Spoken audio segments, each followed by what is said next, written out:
नमस्कार दोस्तों। भारतीय जनता पार्टी का भ्रष्टाचारियों, गद्दारों और धांधली करने वालों से इतना बेहतरीन नाता है कि वो कुछ भी कर सकते हैं। झूठ बोलना, झूठ पर झूठ बोलना और लोगों को ठगना, यही शायद भारतीय जनता पार्टी का चरित्र है। लेकिन मुझे लगता है कि यह वक्त कांग्रेस का बड़ा अच्छा चल रहा है। कांग्रेस के तमाम गद्दार जो उनकी पार्टी में रहकर किस तरह से उसे नुकसान कर रहे थे, वो जा रहे हैं। इसलिए कांग्रेस को खुशी मनानी चाहिए। दूसरी तरफ कांग्रेस में लड़ाकू, जुझारू लोग आ रहे हैं और आगे बढ़ रहे हैं, यह एक अच्छी बात है। दूसरा, प्रधानमंत्री किसानों को लेके, छात्रों को लेके, परीक्षा पे चर्चा और सब करके जिस तरीके से करते रहे हैं, अब उसका खुलासा होने लगा है कि वो किस तरीके से सारी गड़बड़ियों के असली किंगपिन वही है। जी हां, आज इसी पे आपसे बात करूंगा। सबसे अच्छी खबर यह है कि कांग्रेस पार्टी की महासचिव प्रियंका गांधी चुनाव लड़ेंगी वायनाड। लो दूर हो गई हर शंका, वायनाड से लड़ने आ गई प्रियंका। वायनाड की जनता ने राहुल गांधी जी पर खूब प्यार लुटाया, उन्हें 2 बार सांसद बनाया। अब यही प्यार प्रियंका गांधी जी को मिलने वाला है, क्योंकि प्रियंका गांधी जी अब वायनाड से अपना पहला लोकसभा चुनाव लड़ने जा रही है। इस ऐलान के साथ ही प्रधानमंत्री नरेंद्र मोदी और अमित शाह की नींद उड़ गई है। उन्हें समझ आ गया है कि कांग्रेस पार्टी का ये दाव उन्हें पूरी तरह से खत्म करके छोड़ेगा। वे ये सोचकर बेचैन हैं कि अभी तो एक ही गांधी लोकसभा में उनकी बखिया उधेड़ रहा था, अब 2-2 हो जाएंगे तब तो हालत ही खराब हो जाएगी। प्रियंका गांधी जी ने राजनीति में अपनी शुरुआत कांग्रेस महासचिव के रूप में की थी। उन्हें उत्तर प्रदेश के प्रभारी पद की भी जिम्मेदारी सौंपी गई थी। प्रियंका गांधी जी के इस ऐलान से कांग्रेस पार्टी ने एक बार फिर साबित कर दिया कि गांधी परिवार का हर सदस्य संघर्ष करके ऊपर पहुंचता है। प्रियंका गांधी ने हमेशा जनता के मुद्दों की राजनीति की है। वे पीड़ितों की मदद के लिए हर समय तैयार रही है। हाथरस इसका सबसे बड़ा उदाहरण। हाथरस में एक दलित बेटी की बलात्कार के बाद हत्या कर दी जाती है। बीजेपी की पुलिस जबरन रात के अंधेरे में उसका दाह संस्कार करवा देती है। तब प्रियंका गांधी ने उस बेटी को न्याय दिलाने की लड़ाई लड़ी। यूपी सरकार ने उन्हें रोकने की लाख कोशिशें की थी। जब लखीमपुर खीरी में मोदी के प्रिय मित्र टेनी के बेटे ने किसानों पर गाड़ी चढ़ा दी थी, तब भी प्रियंका गांधी मृतक किसानों के परिजनों से मिलने पहुंच गई थी। तब भी यूपी की बीजेपी सरकार ने उन्हें रोकने की कोशिश की थी। उनके चुनाव लड़ने से सबसे ज्यादा जो बौखलाहट है वो भारतीय जनता पार्टी में। भारतीय जनता पार्टी के लोग इसको लेकर के बड़ा परेशान है। वो चाहते थे कि राहुल गांधी रायबरेली छोड़ दें, वो उत्तर प्रदेश ना रहे।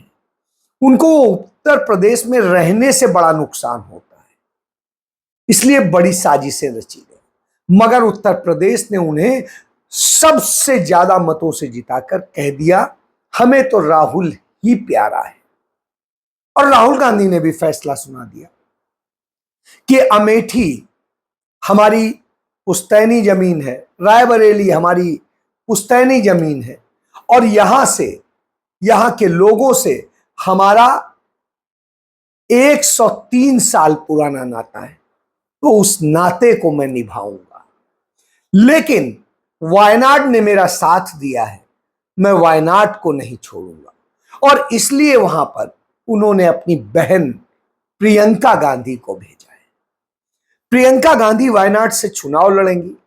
प्रियंका गांधी चुनाव का प्रबंधन बेहतर तरीके से करना जानती हैं। वो 1996 में जब पहली बार सोनिया गांधी राजनीति में आई थी, तब से उनके चुनाव का प्रबंधन कर रही हैं। और तब से लोग कहते थे आप चुनाव कब लड़ेंगी, तो वो कहती थी लॉन्ग लॉन्ग टाइम। और आज वो लॉन्ग लॉन्ग टाइम आ गया है।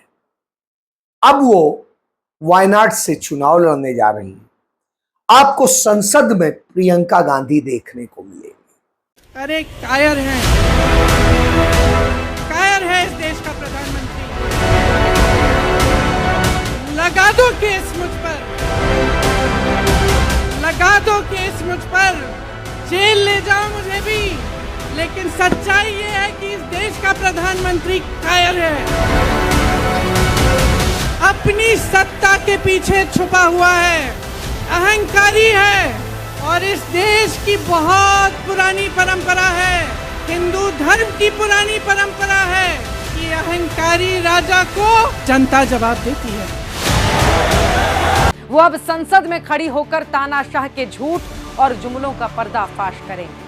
प्रियंका ने अब तक अपनी मां सोनिया के 2 दशक की राजनीति में पर्दे के पीछे से महत्वपूर्ण योगदान दिया।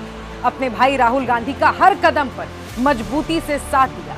वो हाथरस की बेटी के लिए लड़ी, किसानों के लिए न्याय मांगा, जरूरत पड़ने पर कांग्रेस कार्यकर्ताओं की ढाल बनी। लड़की हूं, लड़ सकती हूं के नारे से यूपी की सियासी जमीन पर महिलाओं के सम्मान, उत्थान और सर्वांगीण विकास के लिए क्रांति की अलख जगाई। जाति, धर्म और नफरत की सियासी जमीन पर मोहब्बत, भाईचारे और मुद्दों की बात की। और जब प्रियंका गांधी आ रही हूं तो भाजपा में खलबली मचना स्वाभाविक है। क्यों? क्योंकि अभी तो अकेले राहुल गांधी नाक में दम किए थे, अब प्रियंका आ जाएंगी तो ये भाई बहन की जोड़ी क्या करेगी, ये घबराहट है। दूसरी तरफ इससे जो होने वाले फायदे हैं वो बहुत बड़े हैं। दक्षिण से लेके उत्तर तक दोनों जगह भाई बहन संभालेंगे और पूरा हिंदुस्तान अपने साथ होगा और एग्रेसिव अंदाज में होगा। तो सबसे बड़ी बात यह है, यही भारतीय जनता पार्टी को परेशानी है। अब कांग्रेस के लोग ललकार रहे हैं कि नरेंद्र मोदी यदि हिम्मत है तो आओ प्रियंका गांधी के खिलाफ लड़ जाओ, आओ अमित शाह औकात है तो लड़ जाओ, औकात है स्मृति ईरानी तो आओ प्रियंका गांधी के खिलाफ लड़ो। हिम्मत नहीं हो रही। क्यों? क्योंकि दक्षिण भारत के लोग गांधी परिवार को इतना प्यार करते हैं कि कुछ कहना नहीं।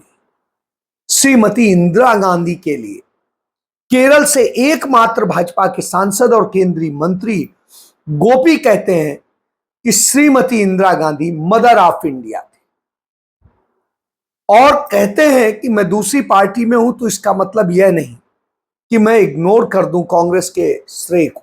आज जो कुछ है देश बनाया है कांग्रेस ने, तो यह बड़ी चीज होती है। तो यह देखने को मिल रहा है।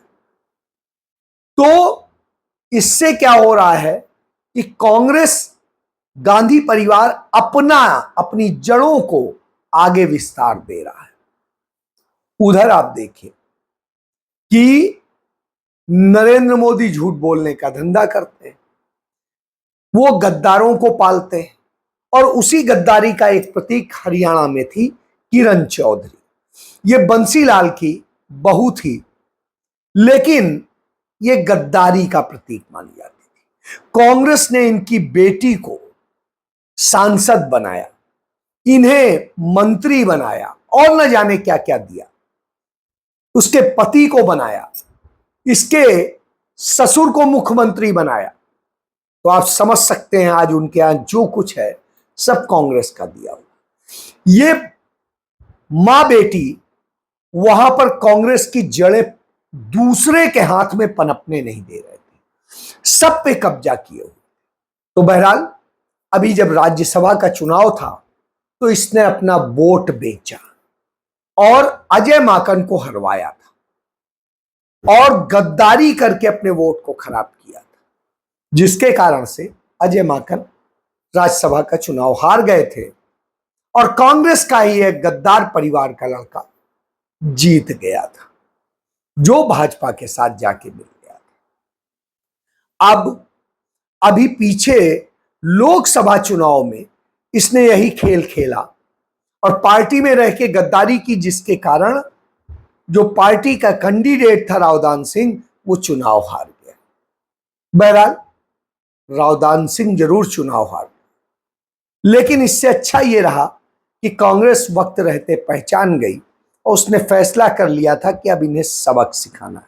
बहरहाल अब अपनी दाल न गलते देख और भेद खुल जाने से परेशान किरण चौधरी कांग्रेस से भाग खड़ी हुई बेटी के साथ। इनकी बहन भी अनुराधा चौधरी होती थी यूपी में, वो भी अजीत सिंह के साथ में रहती थी, मिनिस्टर बनी, बहुत अजीत सिंह की करीबी थी।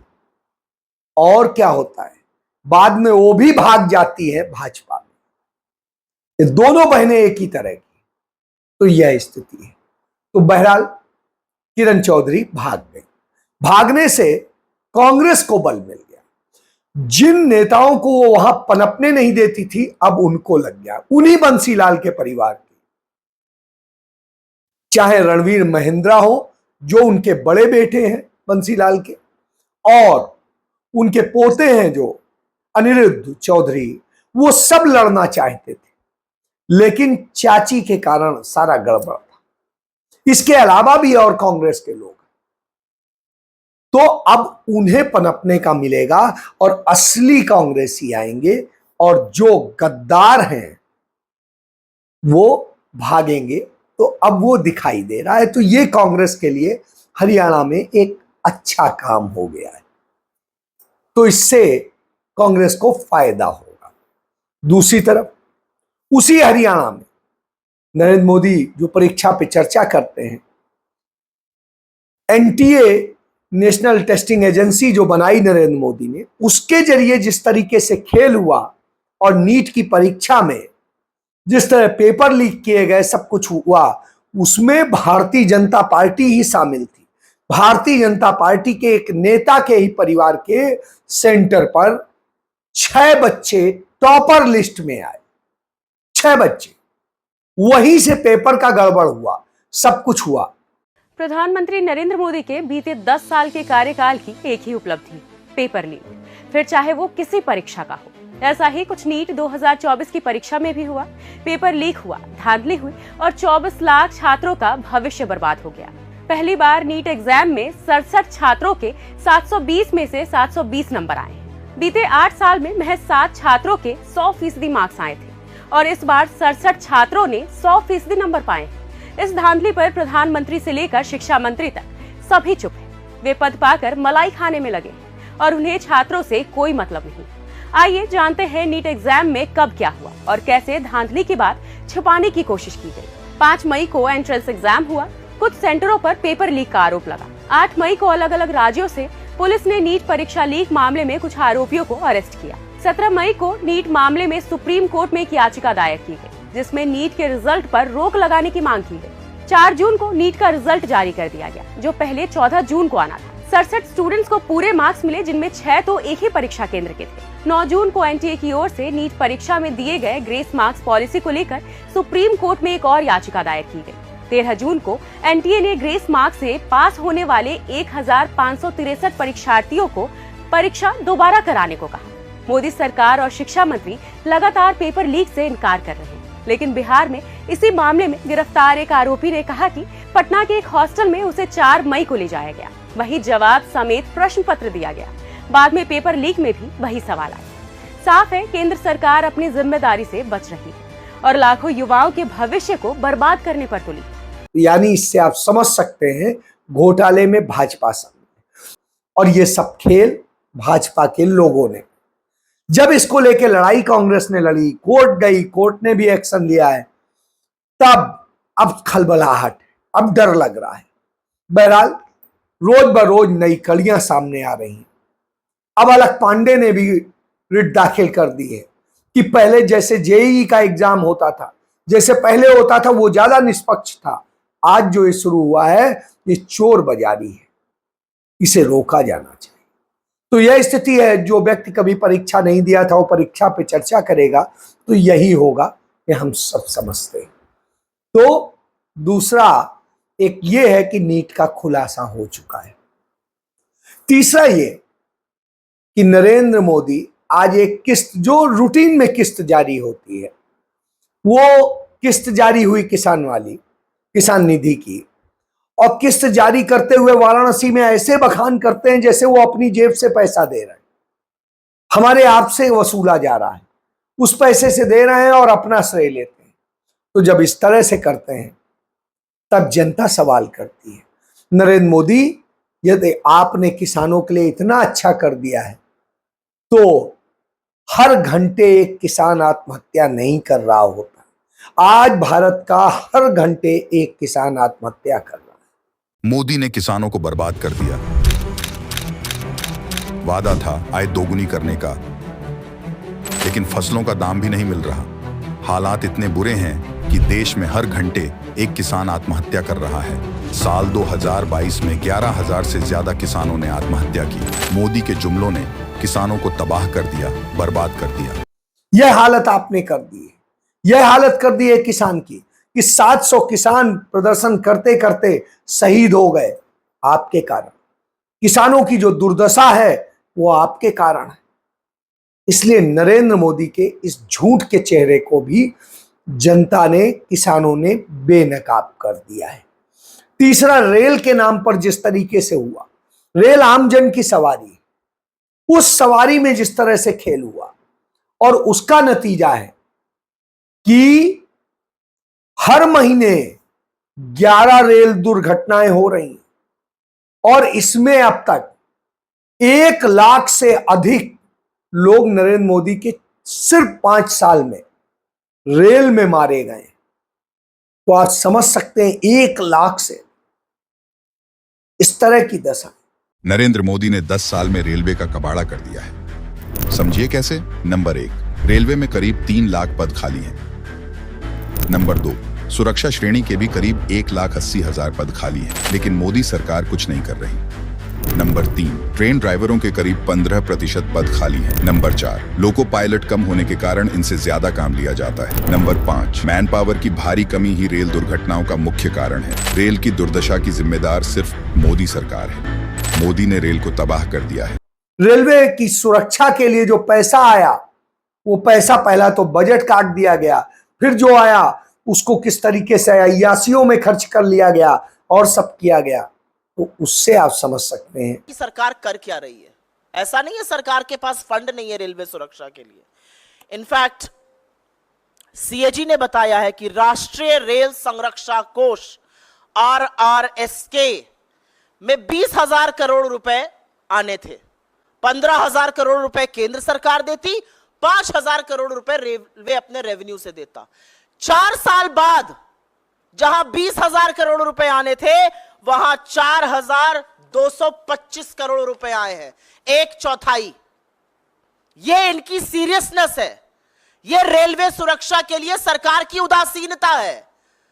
जिस संरक्षा कोष में 20,000 करोड़ रुपए आने थे, जिससे रेलवे की सिक्योरिटी होती, उसमें 4,225 करोड़ रुपए है। लेकिन अभी चौंकिए मत, क्योंकि चौंकने वाली बात आगे है। उस पैसे से रेलवे की सुरक्षा नहीं की गई।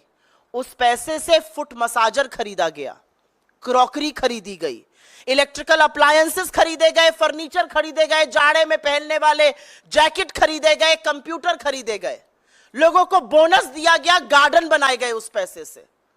उस पैसे से रेलवे को, रेल यात्रा को सुरक्षित करना था। उससे क्रॉकरी और फर्नीचर खरीदा जा रहा था। कि किस तरह से नरेंद्र मोदी ने इस देश को ठगा है, न सिर्फ सीधे बल्कि गद्दारों के माध्यम से, धोखेबाजों के माध्यम से, भ्रष्टाचारियों के माध्यम से। तो यही नरेंद्र मोदी का मॉडल है। तो उस भ्रष्टाचारी मॉडल से निपटने के लिए गांधी परिवार तैयार है और गांधी परिवार डट के अब संसद में और संसद के बाहर लड़ रहा है और आगे भी लड़ेगा।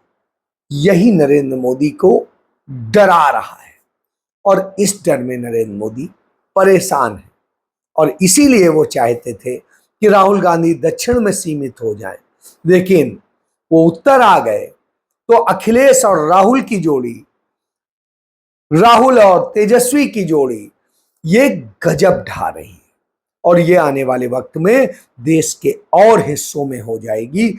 इसलिए घबराए हुए नरेंद्र मोदी अब कुछ कर नहीं पा रहे हैं। जय